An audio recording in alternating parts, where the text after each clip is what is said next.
Hannah, I got your family together today. As your husband, please don't mess up the cooking. I'm expecting great hospitality. Roy, thanks, but I just had twins and came back from the hospital. It would have been nice if you considered that. What? Talking back to me, it doesn't matter that you just had babies. Having kids is what a wife should do. Don't use giving birth as an excuse. Just cook quietly. 1 week after leaving the hospital with the twins, Roy invited 15 family members to his parents' house to celebrate. I should be happy, but it seems he wants to take advantage of me after giving birth. I was really tired of my husband's behavior. I wanted to throw my phone at him, but I didn't want to ruin everything. So I calmly said, I'll start preparing everything now, but I'll need your parents' help. Getting help from my parents? Not possible. They're working in another country. Yes, as my husband mentioned, his parents couldn't come to today's family event because they're abroad. He seemed to think less of me, but he didn't know everything. I was already planning my revenge. After a quick chuckle, I went outside and returned to my in-laws' house in 5 minutes. Roy was surprised and asked, Hannah, who are these people? I don't know them. Why are you bringing strangers here? It was no wonder he was shocked. These two weren't family, but they were related to him. Let me introduce Ben and Claire. They're helping with today's preparations. You must be Roy. We've been looking forward to meeting you. We know a lot about you. Looking forward to meeting me. But both Ben and Claire seemed serious, despite being polite. They gave my husband icy stares. Confused, Roy whispered to me, Come here for a moment, Hannah. He took me to a quiet place, looking confused. He demanded, What are you doing? It's crazy to invite strangers without asking me. How will you explain this to everyone? There's no time. Get rid of them and start cooking now. Like always, he tried to scare me with his tough talk. But today, I wasn't going to let him win. I stared back at him, sure of myself. No need to worry. Everything's set. Actually, I'm planning to confront you with your mistress's parents here. What? My mistress's parents? Them? Roy, you said they were strangers, outsiders, but that's because you didn't know. I do. I kept calm, just telling the truth. Roy was shocked and then got angry. What you mean by my mistress's parents? I haven't cheated, and why are you acting like this? Are you disrespecting me? He got louder and raised his fist. It was so loud that the family might hear. It was clear he wasn't calm. What's happening, Roy? I heard shouting. Is everything okay? Oh, it's nothing, just a little argument with the wife. She's stressed because of the babies, he said, forcing a smile and hinting for me to leave. What a weak man. I followed his orders for so long, but not anymore. I went back to the living room where everyone was. After a big breath, I started my comeback. Here we go. Roy, you'll regret this. Everyone, thanks for coming today. I have something to say. I'm divorcing Roy. The happy mood disappeared in a flash. What? People were confused in my in-laws' house. But I kept smiling. You've all been fooled by Roy. He's not the good guy you think. He's a coward who bullies his wife secretly. He looks good outside, so you didn't notice. I found out just a year ago. People whispered, but Roy's uncle stood up. What's happening, Hannah? Divorcing right after having babies? And it's hard to believe Roy would trick us. He even said he was cooking for you today. I'm sorry for surprising you, but I'm just telling the truth. When I got pregnant, Roy changed. He made me work hard even though I was pregnant. Even today, he wanted me to cook. He's always lying. I looked at Roy. He looked blank. It seemed like he was trying to hide his true self. But I knew what he was thinking. Don't say too much. You know what will happen later, his face seemed to say, even though he looked angry but blank. But I kept talking. Roy kept telling me that it's normal for a wife to get pregnant and have babies. I work and provide for you, he'd say. He used these words to treat me badly. He never showed this side of him before we got married. His parents and our relatives looked surprised, but they knew I wasn't joking. So confusion spread. Then Roy stepped forward. He took a deep breath and forced a smile. It seems there's a misunderstanding. I'm not perfect. Maybe I've been too harsh to my wife. But I've taken care of her a lot. Unfortunately, she only remembers the bad things, and what she's saying isn't true. Maybe she's not thinking clearly after having the babies. I wish I could have supported her better as a husband. As Roy gave a sad smile, the relatives felt sorry for him. He's so good at looking good, I thought, but not anymore. You're really good at winning people over. No wonder you're important at your dad's company, someone said. Hannah, I know you're upset, but it's not right to confuse everyone like this. Let's talk calmly later. Roy held my hand gently, trying to stop me, but I looked at a corner, signaling what to do next. The couple stood up. No need for that. Look at these photos, they said. What? You're still here. And what are those photos? They showed the relatives some pictures. The relatives were surprised to see these strangers but still looked at the photos. Suddenly, they gasped in horror. Hey Roy, what's going on? Explain this so I understand. Let me see those photos, I said, taking the photos from his uncle. Roy was silent, looking shocked. The photos showed his cheating, something he never wanted anyone to know. These photos prove Roy's been cheating on me. I knew about his affairs before I went to the hospital and gathered evidence. But I couldn't investigate much while pregnant, so I asked his mistress's parents for help. I'm Ben, and this is my wife Claire. We're sorry to disrupt the gathering, but we had to clear our daughter's name. Hannah, our daughter Rachel, worked with Roy. She got the job after a lot of effort and was excited to go to work every day. But Roy hurt her deeply, Ben said, his voice filled with emotion. Claire choked up and Ben put his hand on her shoulder, leering at my husband. Rachel told us she met a great guy. She was born when my wife was 40, so you can imagine how happy we were. But to Roy, Rachel was just a fling. He lied about being single and fooled her even though she was much younger. When Rachel found out he was married, she got really depressed. We'll never forgive Roy. A silence filled the room. The relatives looked at the photos again and then turned to my husband. Their trust in him seemed to vanish. Hold on, are you all believing these old folks? Photos can be faked. They might just want money. We were surprised they're here too, but would they really lie at a family gathering? I can't believe this, my husband said. But if you're innocent, stay calm. And calling them old? That's not nice, I said, trying to calm him down. It was clear he was losing control, showing his true colors. Our plan was working and his panic showed it. Suddenly, someone slapped my husband. Everyone gasped, especially my husband, who looked shocked. Hey Roy, long time no see. Hi, everyone. It's been a while, Mom, Dad. What are you doing here? Weren't you supposed to be overseas? There was something important, so we rushed back, my father-in-law said. Well, you came back just in time. Hannah's saying weird stuff. She's making everyone think I'm the bad guy. I didn't do anything wrong. She must be losing it, my husband said. But the in-laws just looked at him, not saying a word.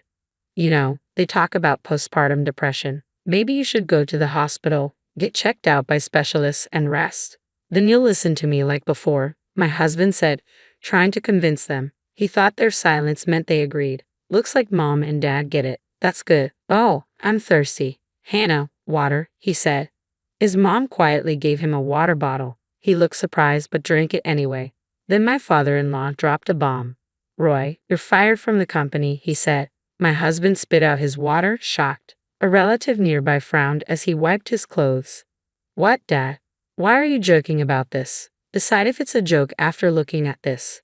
Is this a call on speaker? I'm the one who called. I had your parents listen from the start, everything on speaker. Why? Because I needed their help. As soon as I realized who you really are, I knew I had to tell them. Plus, I've recorded all the times you've treated me badly during my pregnancy. I let them hear it all. And today's conversation is recorded too. I played the recordings. The phone played our conversation. Roy, today, I've gathered our family for you as my wife. Don't embarrass me with your cooking. I'm expecting top-notch hospitality. Thank you, Roy, but you know I just gave birth to twins and was discharged from the hospital. A little consideration would have been nice. What? Talking back, it doesn't matter that you just gave birth. Besides, having children is a basic duty of a wife. Don't use postpartum as an excuse. Just cook quietly. When my husband insulted me, I really wanted to throw my phone at him. But I stopped myself because it would ruin everything. The reason I endured his insults was because I was recording them. I made sure the recording was on when I called my parents from my in-laws' house. You were recording, Hannah. Why were you sneaking around? Roy asked.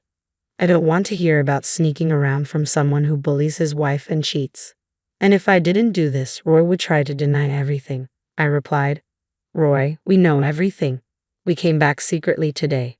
We listened to your statements on speakerphone and confirmed your true nature. My parents said. We didn't doubt you, Hannah, but as parents, we wanted to believe in Roy. And this is what happened. Now, it's your turn to explain. Why did you cheat, Hannah? when Roy was supporting you so well? As my father-in-law spoke, my husband seemed to lose his confidence. Working at his father-in-law's company, he saw him as an authority figure. He must have realized his father-in-law wouldn't accept any excuses. He started to speak hesitantly. I only got married to make you happy. Honestly, I never really wanted to get married. But I knew you were worried about my future. I thought marrying someone like Hannah would ease your concerns, he confessed. The in-laws and other relatives frowned and looked at him coldly. Feeling the tension, he quickly pleaded, "Please don't fire me. I'm an important asset to the company, right? If I'm fired, it'll cause chaos. I'll change, I promise. Please reconsider." As soon as he finished begging, there was a loud thud in the room. His father had slammed his fist down on the nearby table. "You scoundrel. After getting Hannah pregnant, you dared to play with the emotions of an innocent girl, pretending to be single. How dare you? Your presence only brings chaos to the company. I can't trust you to run it. I'm deeply disappointed in you. You act selfishly without caring about others' feelings. That's not how I raised you. Do you understand?" My father-in-law's voice was filled with anger and disappointment. "And you married just for appearances? How disgraceful. Don't think you can easily regain our trust. I'm cutting ties with you. Don't show your face here again." "What? But I've worked so hard. Are you serious?" My husband looked more hopeless than I'd ever seen him. I knew he put a lot of effort into the company. It was understandable for him to be shocked that it all amounted to nothing. But it was his own fault. He tried to play the victim, but he was the one who caused all of this. As he hung his head, I gave him a cold look and he immediately knelt before me. "Hannah, please talk to your parents too. If I lose my job, it'll be hard for both of us, right? I'll really change. Please help me, Hannah. We're still married." How convenient for you to play the husband card now. As I've already told everyone, I'm divorcing you. No matter how much you apologize, I can't forgive you. And they feel the same way, I said, looking at my parents. They nodded in agreement. He bit his lip and turned to them. "I'm really sorry for hurting your daughter. I'll apologize as many times as it takes." He kept apologizing, but they didn't agree. No matter what he said, we wouldn't forgive him right now. He was still hiding something terrible while saying sorry. He was still trying to trick us. "It's too bad, Roy. You're still pretending. If you'd been honest, things might have been different. But like I've said, we know everything now. There's no going back," I said, smirking. He looked at me, stunned. "Pretending? How can you say I'm not sincere?" "On what basis?" he asked, confused. "You embezzled company funds, didn't you? And then you used that money to hire thugs to threaten Rachel to keep her quiet about your true self. You wanted to silence her, right?" I accused. "You're crazy. I would never do something like that without proof. Making such wild accusations without evidence, that's absurd," he protested. "Your parents have been investigating and have proof. That's why they're here. I've also talked to Rachel herself. I even have the voice recorder she had. Should I play it now?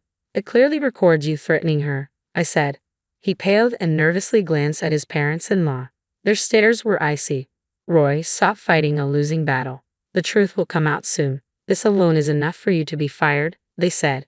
Cheating is one thing, but embezzlement and blackmail change everything. I didn't know the extent of it all. "Roy, you always underestimated me. You thought I was useless. But with everyone's help, we've come this far. And I'll protect our baby. I won't let you manipulate me anymore," I declared. I made my final statement. "Listen carefully. I'm divorcing you. No amount of apology will change that. You'll also be paying child support. We'll seek damages from Roy too. Rachel's lost time can't be undone, so at least be sincere in compensating her." Wait. I don't have that kind of money. Can someone please help me?" Roy pleaded. He looked around, but received only cold stares. Slowly, one by one, the relatives began to leave, ignoring him completely. In just one day, he lost everything. Soon after, my divorce from Roy was finalized. I managed to secure almost the amount I hoped for in child support, which was a relief.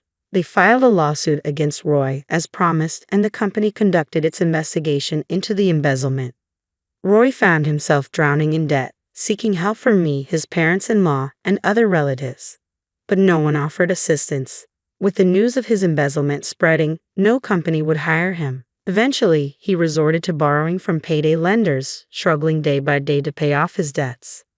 My in-laws apologized to me once more, assuring me of their protection from Roy's harm. They promised to keep an eye on him and always support me. I'm incredibly grateful to them. Right now, the thought of marriage doesn't appeal to me, but if I ever reconsider, I'd want a partnership like theirs. That's how I feel. A few years later, the twins have grown up and started kindergarten, which has made a big difference in our lives. They even help with household chores now and support me in every way they can. I've completely cut ties with my ex-husband, but I still keep in touch with his parents. They introduced me to a company owned by a friend of theirs, the president of which is a single mother who raised her son alone. She's created a workplace that's supportive of single mothers. They've been understanding of my situation, offering flexible work arrangements. Rachel also works there. She's successfully reintegrated into society and is now a beloved figure in the office with her radiant smile. It's no surprise her parents stood by her. Seeing their dedication to their daughter, I have a lot to learn from them as a parent. Rachel is eager to repay her parents, and I'm also working hard every day to repay my in-laws' kindness. Though there are still challenges ahead, seeing my children's smiles instantly comforts me. I cherish every moment spent with them and am grateful to have them in my life amidst all the difficulties. Sometimes I think back to something my ex-husband used to say, that having children is just a wife's duty. But as I watch my children grow, I realize how extraordinary it all is. Pregnancy and childbirth are sacred and bring immense joy. While this experience has left deep scars, it has also taught me something valuable. For the sake of my children and myself, I want to keep moving forward and live life to the fullest.